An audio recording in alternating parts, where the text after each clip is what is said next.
Hi, it's a great pleasure to have Mr. Mike Cockburn at ABI today. Mike, I would like to welcome you at ABI. It's fantastic to meet again in person after the COVID distress. Nothing beats in-person meetings, although with the whole virtuality now. Yeah, thanks, Amin. It's fantastic to be back in Egypt. 2019, I think, was the last time we met face to face. So it's great to see you again. Yeah, it's great. How do you feel about the warm weather in Egypt? I love Egypt. I love Cairo. Yeah. So it's just great to be back in the city and to experience the whole Cairo experience. It's been really good. Yes, it's great. So Mike, I'd like to touch base on your journey with the coaching career. How did it start? How the journey starts? How did you make the decision to move into the coaching profession? Almost 2 decades now? Yeah, it must be 2 decades. I can sort of pinpoint when that actually happened. I used to work as a recruitment specialist in the business I was working in, and we had a big client, Findus, who've got a big factory in Newcastle upon Tyne where we're based, and they'd made some redundancies. So they wanted some support for their people, kind of outplacement support. And I think the business thought that outplacements was just like the reverse of recruitment. Yeah. So I was asked if I would help these, I think it was 5 clients altogether. And it was a really powerful experience. There was one guy who was an engineer, probably in his mid-40s. He'd worked for Findus quite a long time. Very rational character.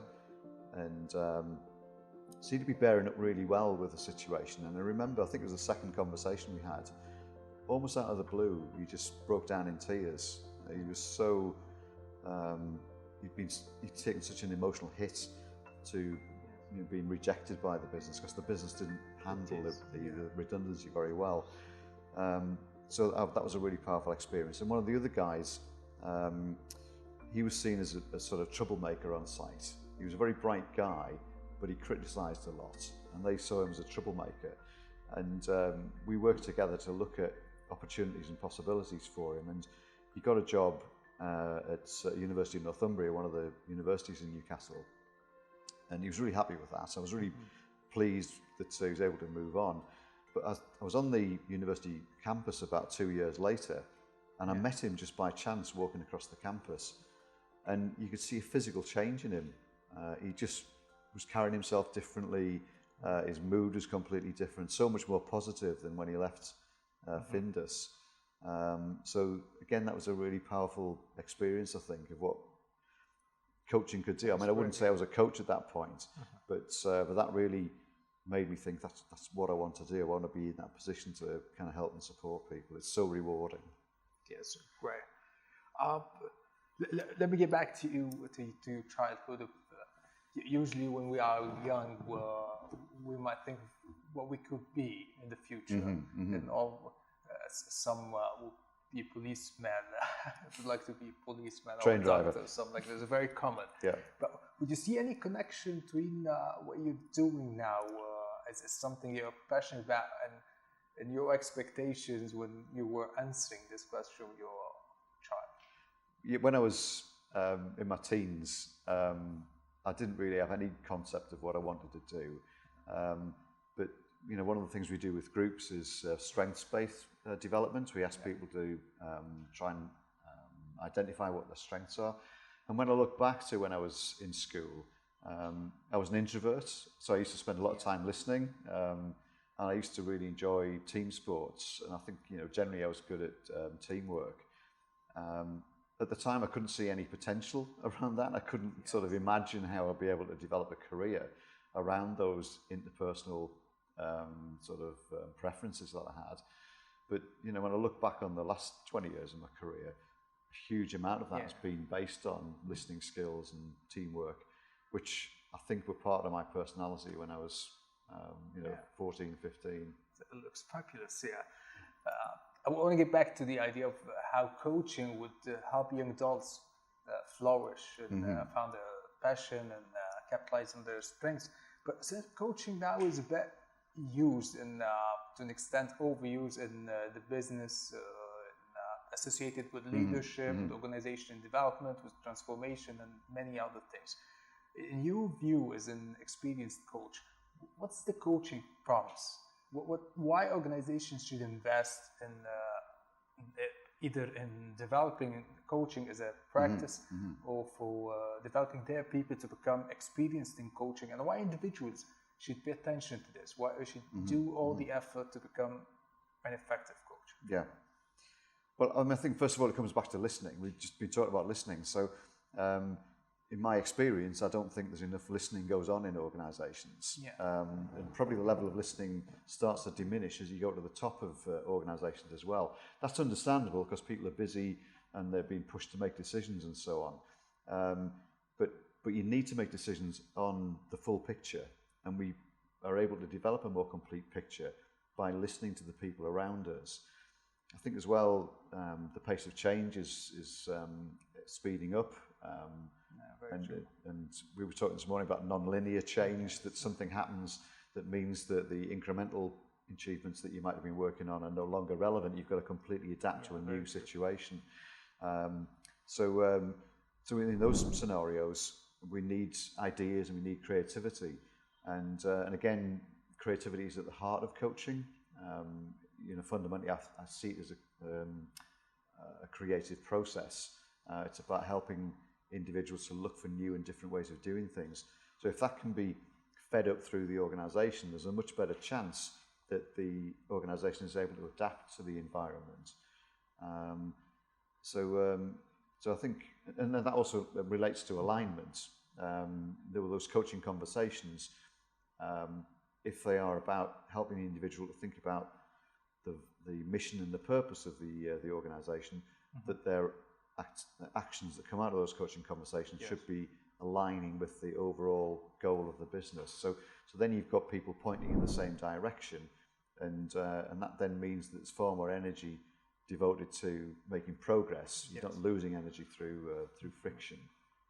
Yes, it's quite powerful. So coaching is about collaboration, about aligning efforts in the organization to become the best version of themselves as an organization. It's quite interesting. And for individuals, now we can see that there are lots of badges. Yes. Of coaching badges as they get. And sometimes I feel like people are intimidated to practice coaching because they don't have that badge. I'm not part of this association, I'm not part of this organization, so I'm not privileged or I'm not allowed to practice coaching. Well, is there any advice that you would help people realize the value of practicing coaching without having a badge, or is it essential to do so? I think the badges are nice to have, and one of the things about being a member of a coaching association is that it plugs you into a network. So I'm in the Association for Coaching in the UK, and we have regular meetings, and it's great to meet people who are also in the same field and to get their views and their ideas. So you're always learning through those interactions, and that drives your practice, I think, as well, because you get access from other people. But not everybody's got the time or the energy to invest in becoming a coach per se. And some of the work we've done together has been enabling managers and leaders inside organisations to use coaching-based communication. That's, I think, hugely powerful, and people can learn that through all sorts of different sources. There's loads of information available on the internet through reading and so on. We've been talking about coaching being normal rather than abnormal. So I think that's often a challenge for people. Sometimes I think, is this situation appropriate for coaching? And we'd like to try and get people to reverse that and say, is it inappropriate to coach here? Because I think when you look at it like that, coaching is appropriate in nearly every conversation, not just in work, but also outside of work as well, with your friends and family and other relationships. So I think you can look at it as a constructive method of communicating. It's much more than just trying to achieve business objectives. That's quite interesting. I think over the past few days, we've been exploring the coaching as life skills. it's contrary to the classical perspective coaching of being a therapy and relaxed and kind of psychiatrist work. But would you like to elaborate more on coach and the concept of coaching as a life skill? So, well, we have been debating, haven't we, the difference between coaching and mentoring and other therapeutic skills. Yes, exactly. And approaches. So, with that example I gave before, where the guy broke down in tears, I'm in the room with him, and I have to be there to help and support him. That whatever it was, 15, 20 minutes, you wouldn't say it was coaching, but I couldn't just walk out and say, that's not coaching, you need to speak to somebody else. I've got to be there for him. So I think there's a human component to this, that we are there to help and support somebody else, and we need to be there to support them in whatever way they need. I mean, we might have a conversation at the end to say, I think at this point you might find it more useful to speak to a counsellor and to work with me as a coach and signpost them in that direction. I think that one of the key areas of differentiation, and again it does apply to some degree with the others, but it's future focused. Coaching is future focused. It's where the person is, but how they want to move things forward. So you don't necessarily have to have a conversation with somebody in a coaching meeting that's about where they are now. It could be purely about them saying what they want and helping them to achieve that. And I think the other thing that's very much about coaching is action orientation. So at the end of a coaching conversation, the person is developing ideas about how they can move things forward, and then to take some decisions about which actions they're going to take, which ideas they're going to put into practice. So I think that idea of future focus, action orientation would be components of effective coaching on a kind of ongoing basis. So when we're talking to people, whether it's our colleagues, whether it's our team members, whether it's our friends, family, everybody is looking to the future. Everybody is looking to try and get the best outcomes in the situations that they're in, whether it's challenges or opportunities.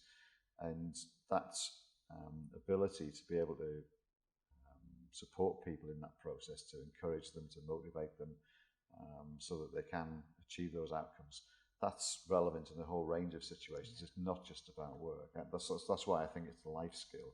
I think communication, it's a communication technology. It's a way of communicating that allows people to work with others to get them to the point where they get the best possible results in the scenario.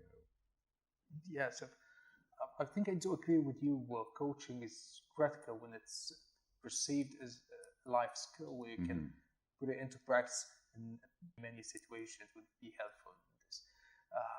Over the past 8 years, we've been working together extensively in the Middle East. I think you've practiced coaching, and you've met many clients in Europe and the Middle East and Dubai and Egypt. I think. Have you noticed any cultural barrier against coaching in the Middle East? How you see the Middle East in terms of readiness for coaching? Is it true that some people are not coachable, or it is something that can be developed, or is similar for the whole world? Anybody in the world has the same problems or same barriers to practice coaching? What's your views about that? Well, number one, we're all human beings. We all want to be successful in life. We all want to fulfill ourselves. So I think that's fundamental across all cultures. And certainly the responsiveness that we've found towards coaching has probably been more positive than it has been in the UK. It clearly depends on the individual and the organisation. Yes. But yeah, we found a really big appetite for coaching and development. I think the thing that particularly stands out for me was when we did those conferences with the students in Cairo, how much they'd bought into the idea of coaching, and the thirst for learning. It was fantastic. That they were so keen to learn. That was definitely much stronger than you would typically find in the UK. I think one of the things that we probably notice more here than we maybe do in the UK is people asking for how to do it. So there's a sort of, I think, a need sometimes for people to have a certainty about, am I doing this the right way? And we're trying to facilitate development sessions as coaches. So we're trying to get people to, through coaching, develop their own ideas, their own possibilities. So I think that's an interesting challenge for us as facilitators to not to step into that and not to say, well, you should do it this way, you should do it that way, because it's then not becoming a kind of coaching-based intervention. But I think in some organisations that I think I've encountered here, and clearly I don't know enough about the whole culture, that there's sometimes a deference to seniority, that if somebody is senior to you in the organisation, if they've got a lot of experience in the organisation, that people might be more likely to defer to people in the Middle East than they maybe would do in the UK. As you probably have noticed, I'm a strong believer in peer coaching, and one of my dreams is to see peer coaching flourishing across the Middle East and Africa. So can you elaborate more on the types of coaching? What kind of differences when coaching is practiced in different contexts, like peer coaching, uphold coaching, team coaching? How this might make coaching practice a little bit different? Well, I think it's fantastic what you've done with all the organisations you've worked with to be the ambassador for coaching and to build up that enthusiasm for coaching. And you know, it's been amazing to see how that's impacted on the people who've been in particular worked in your teams directly.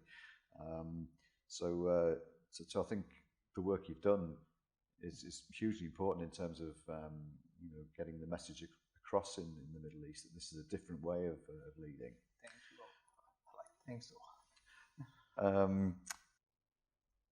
So I think you can categorise coaching from different perspectives. So obviously, peer coaching is different to coaching somebody who's in your team, directly in your team, who reports in directly to you.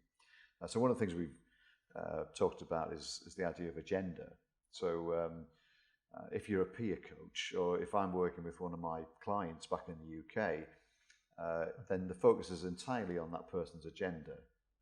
You're not affected by the decisions that they take. Yes. It doesn't directly relate to you in terms of what they take forwards. So there's more independence in that relationship, and you can focus on a single agenda, I think, in terms of the coachee. Whereas if you are trying to develop a coaching-based approach with your team, then there's two agendas. There's the individual's agenda. You're trying to help the person to make the best choices to grow and develop themselves. But you've also got your personal agenda, your team agenda, and the organisation's agenda in mind as well. Yeah. And if you're going to make it an effective conversation, there needs to be that needs to be built into the conversation, so that the decisions that the person takes are in line with what you're trying to achieve as a team leader and ultimately the organisation. So I think there's all sorts of sensitivities around different coaching relationships, but I think if people approach it on the basis of I'm here to get the person to open up, to express themselves, I'm here to listen, I'm here to develop ideas and possibilities so they can make decisions to put into action. I think if you approach it from that perspective, then that works pretty well across all the different types of coaching engagements. Yeah, I think that's quite inspiring. I think I'm keen to explore another perspective that coaching might help with. As work in HR, and diversity and inclusion are very important, especially with the changes that we're experiencing now. I cannot say that it's time to say that diversity is important, but I'm always curious to know how we can push inclusion further. And I have some speculations that, based on my experience over the past few years, that coaching might help promote the inclusion, support inclusion practice, because it's contrary to the performance rating and evaluation. Coaching would help people bring their own self into the organization, to the performance, and they can contribute effectively to this. So what's your opinion about it? How do you see coaching as an effective practice to promote inclusion and diversity? So clearly that's a really important factor inside organisations, that they are able to widen their engagement with people from different backgrounds. So I think number one thing would be about recruitment, that we need to be having the door open and encouraging people to apply to roles in the organisation. So I've been thinking about coaching as a method of interviewing. So interviews tend to be sort of structured. You have like sort of competency-based interviews, and that's all coming from the HR team's perspective. It's coming from the organisation's perspective, whereas obviously coaching is coming from the individual's objective. So I think to use coaching as an interview approach to basically say, we're here to find out about you, and to allow the conversation to be driven by where the person wants to take it. And as the interviewer, you've got the things that you want to cover in the interview, but it's really allowing the person to take it where they want to. So if they haven't talked about their qualifications, for example, you can pick that up later on. Maybe looking at the things you want to cover as sort of territory. So that allows us, I think, to understand a lot more about the person's background and their potential, and how they might add value to the business, even though they might be slightly different to the specification that we've set out. And then that hopefully feeds into the developmental process. So I think quite often where people feel that they are in the minority, that they often feel as though their views might not be, or their background might not be accepted. And again, coaching is providing that opportunity for people to talk about their backgrounds and talk about their strengths, their capabilities, related to how they see the world differently. So the more diversity we have in the organisation, the better the chance is that we understand exactly what's going on in terms of the changes going on in the world. So Matthew Syed, in one of his books, talks about the CIA in the States, and the CIA's policy was to pick what they saw as the best candidates. So they picked the candidate that had the best scores, the best performance on intelligence tests. Basically what happened was that they got the same kind of person being selected time after time. Their view was that that was fair because they're picking, in their terms, the best candidate. But it left them with a massive hole in their understanding of the world, because the people they recruited all complemented each other's viewpoints. So that can easily build up inside organisations. You can easily develop a blind spot and reinforce the existing prejudices by recruiting in the like of the people who are already there, and developing those people to the higher level roles. So I think any intervention that allows people to talk more openly about their interests, their ambitions, their viewpoints is really helpful. So I think coaching conversations can add to that collective intelligence inside the organisation, so there's a much better understanding of what's going on. Just great. I like a lot the technique of coaching-based interviews. It's quite powerful, and since we've explored together but heard from you, I think it's quite helpful for the interviewers also to overcome the biases in the interview, and to become able to uncover the huge potential, the full potential of the candidates during this process. The competency model's a bias, isn't it? If you say we want to have a competency-based interview, then you've already brought bias into the interview, because you're basically saying that that's what we need. That might be relevant, but there might be other things that people can bring to the organisation that you haven't specified that you need. So being aware of that could be great. I think that's very true. I would like to ask you also about how positive psychology first is connected with coaching. How the power of using strengths and capitalizing on strengths for development are connected and associated with coaching. So positive psychology, I think, is very much in tune with coaching. I think it's a really interesting area for coaches to explore. The whole sort of concept of positive psychology is about opening up psychological interventions for people who are doing okay in life. So previously, coaching has tended to focus on people who've got problems and deficits, and clearly they need help and support. but we all need help and support, and Yes. we can all be happier and healthier. So Martin Seligman's idea of opening it out to the whole population, not just a small group, I think is a really powerful one. And I think within that, the idea of strengths-based development, which is what positive psychology is founded on, again is a really interesting concept, and one that's very appropriate in coaching. So surprisingly, people are not always aware of their strengths. You'd think that would be self-evident, that people would know what their strengths are, and that if they want to grow and develop, they should play to their strengths. But what we find is that, number one, people aren't always able to articulate what their strengths are, and then they also don't know necessarily how to develop them. So that concept of helping people to, they know what their weaknesses are. Quite often people tell them what their weaknesses are. So if you know what your strengths are, you can then start to think about how you can put yourself in the right situations to play to your strengths. And it's far more likely, if you're going to be successful in life, that's going to come through playing to your strengths, not focusing on your weaknesses. It's not to say you should ignore your weaknesses. You should be aware of them, but it's unlikely that the success is going to come from focus on weaknesses. And a lot of the ideas that have come out of that broader focus of psychology, I think, have been really interesting. There's been lots of books written on positive psychology, yes. And there's lots of interventions, lots of experiments that suggest that those ideas can be applied very effectively in coaching. And of course, this is also about development for coaches themselves as well. We're all on a learning journey. My experience is that I've been really engaged with positive psychology, and it's given me a new area to develop in coaching. It's given me a different perspective on the coaching that I've been doing. So those new ideas that feed into the whole development landscape are really, really helpful, I think.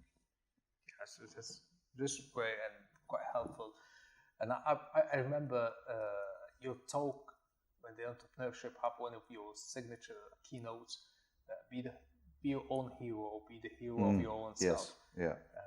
I think that was helpful, especially for young adults to consider when they are planning for the future, for career progression, or for choosing the field of study, or for making this journey throughout the future career. But would you like to elaborate more on this concept and your experience, how this would help young adults flourish and move forward? I got the title from Nora Ephron, who's an American screenwriter, and that really appealed to me. Be the hero of your own life. So I then thought, well, what does that mean if you want to be the hero of your own life? And I kind of developed the talk around that. So I think for young adults, it's got lots of implications. I think one is about doing what you want to do, doing something that gives your life a sense of meaning and purpose. And I don't think a lot of kids get that at school. The focus is on learning subjects and doing well in those subjects. And often school is measuring itself on the performance of the students. So they want the students to be focused on subjects where they're doing well. Then the school gets good exam results. But the students have got a whole life to lead, and they need to make sure that they're doing something that is going to fulfill them and is going to provide that space for growth. So that I think is about sort of saying, who is it that I want to be? How can I genuinely be the hero of my own life? We use the example of Philippe Petit, the French high wire walker, as part of that first stage. So he, I think in the 1970s, about 1973, had this vision to string high wire between the two towers of the Twin Towers in New York, and go and walk out on the high wire. I mean, that seems impossible, but he'd held that dream for something like 20 years, in fact, before the buildings were even built.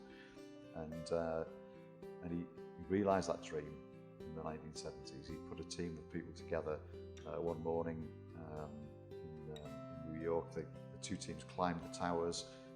Even just stringing a high wire between the twin towers is a huge challenge, and they managed to do that.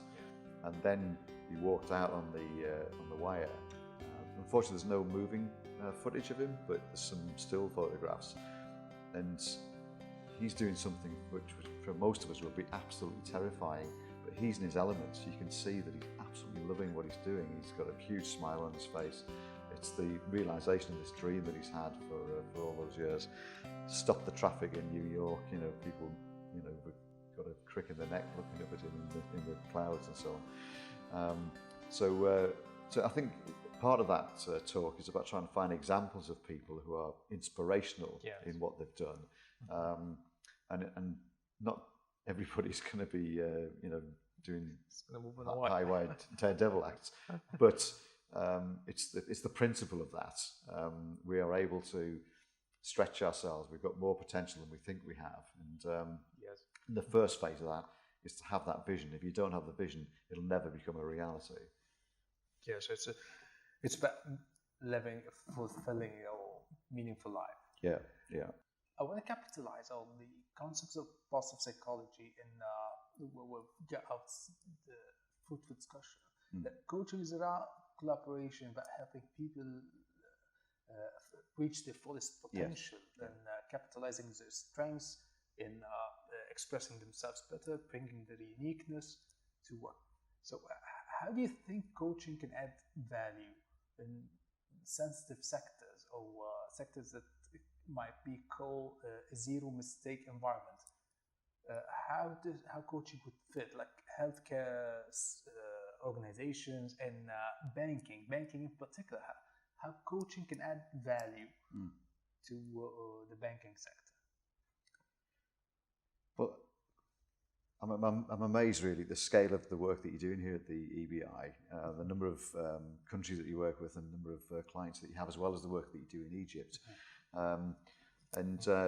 I'm not an expert, obviously, but one of the things that I do know about is that for people to be able to move out of difficult situations is to do with access to banking. That the population needs to have access to banking, and traditional banks are not providing that. So people being able to develop their bank accounts, have a bank account on the phone, and so on is immensely empowering.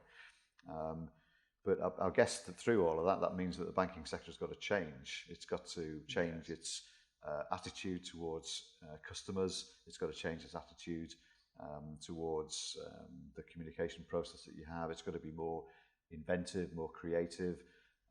So, as I say, I don't know enough about the details of that, but it seems to me that any sector facing change, it's really helpful to have a coaching-based approach, and that could definitely, I think, extend all the way down to the people who have those direct connections with their customers, to have that coaching-based approach, to ask people what it is that they want, to ask them how they'd like things to be. That would be, potentially really powerful. So we've been looking at that video of pit stops just recently, and it's just a short clip. It sort of contrasts a pit stop in 1950, which takes 1 minute and 7 seconds, to I think the Ferrari team in 2013, who take 3.5 seconds.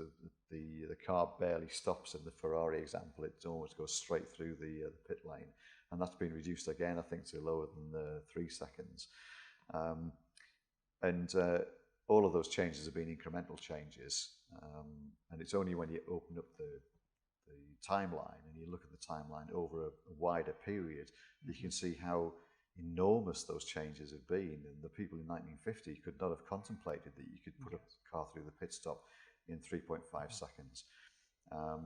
So I think that awareness of that timeline of change and understanding how banking needs to adapt to meet the needs of entrepreneurs, the population generally in Africa, to facilitate economic growth, I think is probably really critical. Yeah, that is quite helpful. I think in ABI's annual conference a few months ago, where we had the CHRO of one of the biggest banks on on a panel discussing the HR transformation, and she was really passionate about coaching, and she has mentioned that banks are in a need for promoting innovation and found some ways to promote collaborative intelligence and helping people find their own passion and putting their ideas to work. So I think that resonates very well with the idea, with the added value that coaching can bring to such organizations. Just a quick point on that. The banks were one of the drivers of the adoption of coaching in the UK. So maybe 15, 20 years ago, there was a lot of pressure on banks to change. They were losing market share, customers were becoming dissatisfied. And initially, their approach was to use like team-based approaches. You know, you get the team together, you talk about the fact that things needed to change, how could they change them, and they found that they weren't making much progress because everybody in the room was reinforcing their existing prejudices. So they were looking for a different way, and one of the ways that they approached was, let's have these conversations on a one-to-one basis. Let's see if we can unpack people's prejudices and help them see things differently through a one-to-one conversation where they're not being backed up by their colleagues. So the banking sector was one of the big drivers of coaching in the UK. I think we can spend days and weeks speaking about coaching, positive psychology, and strengths-based development. But let's close with key advice. If you're gonna advise somebody who starts the practice of coaching, or would like to launch a coaching career, how they can start? What things that they should be conscious about? What things that they should consider at the very early steps moving forward to becoming an effective coach? Yeah. So I think you can develop capability quite quickly. So I think, for example, with reading, you and I both read a lot, and certainly for me, I would say that's been the most productive method of learning over the last sort of 20 years or so. So reading's a really good starting point. So a couple of people this morning asked me for some reading recommendations, and I was saying a really good place to start is Stephen Covey's 7 Habits of Highly Effective People. I think there's stuff in there that's is fantastic life lessons, but really good to apply to coaching conversations as well. But there's loads of options there. There's loads of places you can start in terms of reading. I think it's maybe also about getting some practice. So going and once you've got some confidence, maybe about different stages. So maybe it's only about asking open questions. Maybe it's nothing more than that. It's just about asking open questions and active listening. So learn about that. Nancy Klein's book, Time to Think, would be a really good place to start with that. And then practice that in your conversations with people. It doesn't have to be a coaching conversation. You don't have to tell them it's a coaching conversation. But if you're with your friend in the coffee shop and they've got a problem, then just ask them open questions. Just be there for them. Just listen actively. Just see how that impacts on the conversation that you have with them. So this is, I think, about taking steps. So taking steps to move in the direction that you want to go. Building on from that. Certainly in the UK, there's a lot of organisations that are offering coaching practice. So to network with people who are engaged in coaching. My experience in the coaching sector has been that people are very welcoming. They're very generous in terms of sharing their time and their ideas. So you can go to specific networking events. I've invited people along to Association for Coaching events in Newcastle. But if you look on Eventbrite, certainly in the UK, there's lots of opportunities for that kind of thing. You can obviously research coaching on YouTube. There's so much information on the internet. And then I was just saying that there's also opportunities to do courses. So you could either do short courses. You can do that face-to-face. I know you've done online courses as well.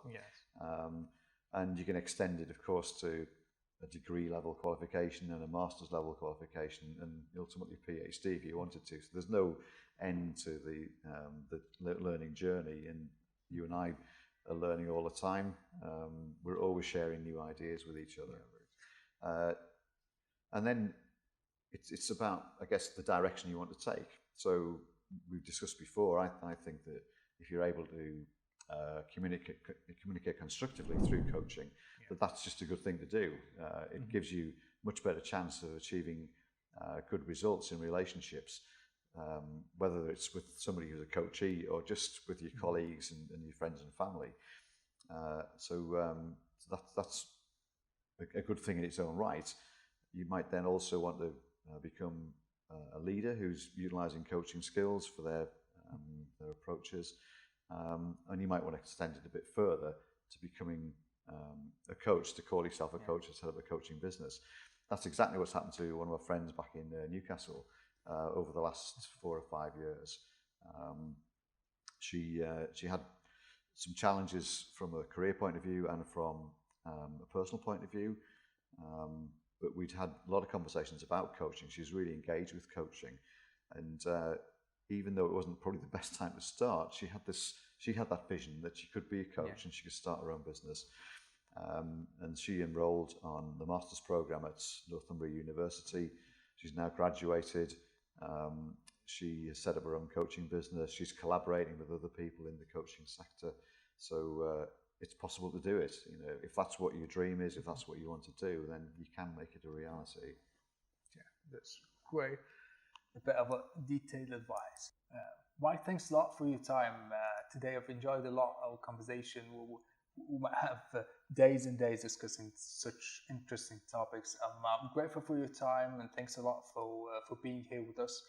I hope that you enjoyed the conversation. I really did. I mean, thank you very much. Thanks a lot. Great to see you. Thank you. Thank you, Mike.